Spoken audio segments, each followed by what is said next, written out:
I don't shop late at night anymore. It started as convenience. The 24-hour supermarket near me is usually empty after 11 p.m., and I hate crowds.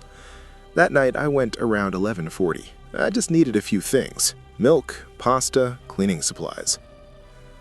The parking lot was mostly empty, maybe 6 or 7 cars scattered near the entrance. Inside, it was quiet in that artificial way supermarkets are at night. Bright lights, soft music playing overhead, the hum of refrigerators louder than usual. I grabbed a basket and headed toward the dairy section. That's when I first saw him. Well-dressed, clean coat, late 30s, maybe early 40s.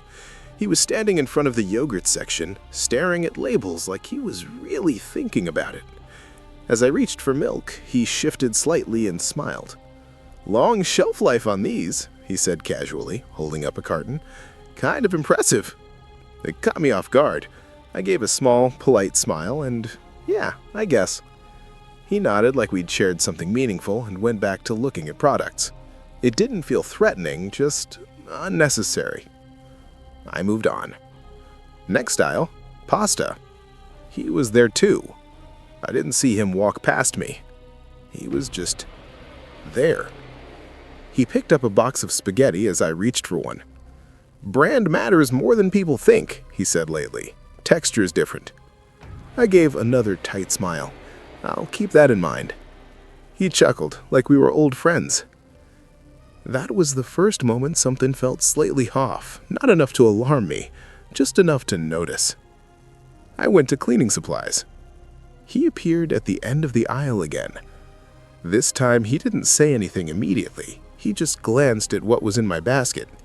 "Stocking up?" he asked. "Something like that." He nodded slowly. There was nothing aggressive about him. No weird comments, no invasion of space. Just coincidence after coincidence. I tested it. Instead of continuing forward, I turned back toward the snack aisle, the opposite direction of where I actually needed to go.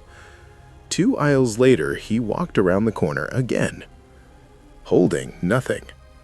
That's when I felt that quiet internal shift, the one where your brain starts connecting dots you don't want to connect. He smiled again. "We keep running into each other." "Yeah," I said, keeping my voice neutral. He looked down at my basket briefly, then back at me. "Have a good night," and he walked away. I stood there for a moment, listening. No footsteps behind me. No one rounding the corner, just the low hum of the store. I finished shopping quickly after that. When I got to checkout, he wasn't in line anywhere near me. I scanned the self-checkout area. No sign of him. That made me feel better. Maybe it really was coincidence. I paid, bagged my groceries, and walked outside. The parking lot felt even emptier than before. My car was parked under one of the tall overhead lights. I unlocked it remotely and started loading bags into the trunk. That's when I saw him again. 2 parking spots away. He was standing by his car, trunk open. Inside was one small bag. He lifted it out slowly. A single bag of salt. That was it. He caught me looking and smiled. Then he gave a small wave, not exaggerated, not creepy, just casual. I forced a polite nod. He placed the bag into his trunk carefully, closed it, got into his car, and drove off. I watched his taillights disappear toward the exit. I stood there longer than I meant to, listening to the silence after his engine faded. Then I got into my car and drove home. The drive was normal. No headlights sticking with me, no turns that mirrored mine, just quiet streets and empty traffic lights blinking yellow. By the time I pulled into my driveway, I felt stupid for overthinking it. Inside my garage, I popped the trunk and started unloading groceries. Milk, pasta, cleaning spray. When I walked around to the back passenger side to grab the last bag, I noticed something on my rear window. A sticker. White, rectangular. I stepped closer. It was a price check sticker, the kind they slap on discounted items. But this one wasn't printed properly. Across it in thick black marker was a large, handwritten X. Clean. Deliberate. My first thought was that it must have been there for a while, but I wash my car regularly. I would have noticed. I reached up and peeled it off. It hadn't been there long. The adhesive was fresh. My garage suddenly felt too enclosed. I went inside and locked the door behind me. For a few minutes, I just stood in my kitchen staring at the sticker in my hand. An X. Why mark a car? The answer came too easily. To identify it later. My car doesn't stand out. It's common, neutral color, easy to lose in traffic. Unless you mark it. I remembered something then. I have a dash cam, front and rear. I went back into the garage, grabbed the memory card, and brought it inside. My hands were steady, but my thoughts weren't. I pulled up the footage from the parking lot. The camera angle showed the rear of my car while I was inside the store. The timestamp matched when I was checking out. For the first few minutes, nothing happened. Then his car pulled into the spot 2 spots away. He got out, looked around. Not casually. Slowly, like he was scanning. Then he walked behind my car. He crouched and stayed there for 5 full minutes. He wasn't tying his shoe, he wasn't checking his phone.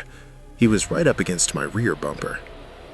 His hand moved across the window, slow, careful, placing something, pressing it down. He leaned back slightly to look at it, adjusted it, then stood up. He didn't leave immediately. He stayed there another minute pretending to scroll on his phone. Then he walked to his trunk, took out the single bag of salt, waited. The footage showed me walking out of the store a few minutes later. He closed his trunk as soon as I appeared in frame, gave the exact same wave I remembered. But on camera, it looked different. Less friendly, more satisfied. I fast-forwarded. He drove out of the lot first. The dash cam caught his car turning right. I turned left when I left the parking lot, which means he didn't follow me immediately. He didn't need to. The X was enough.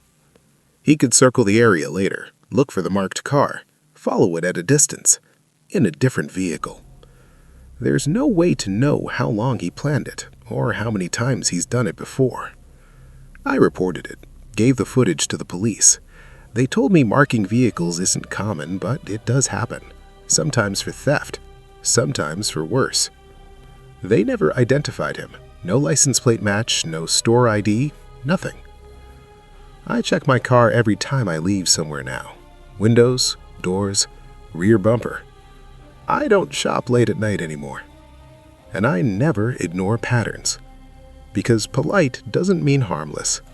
And sometimes the only reason someone keeps bumping into you is to decide if you're worth marking.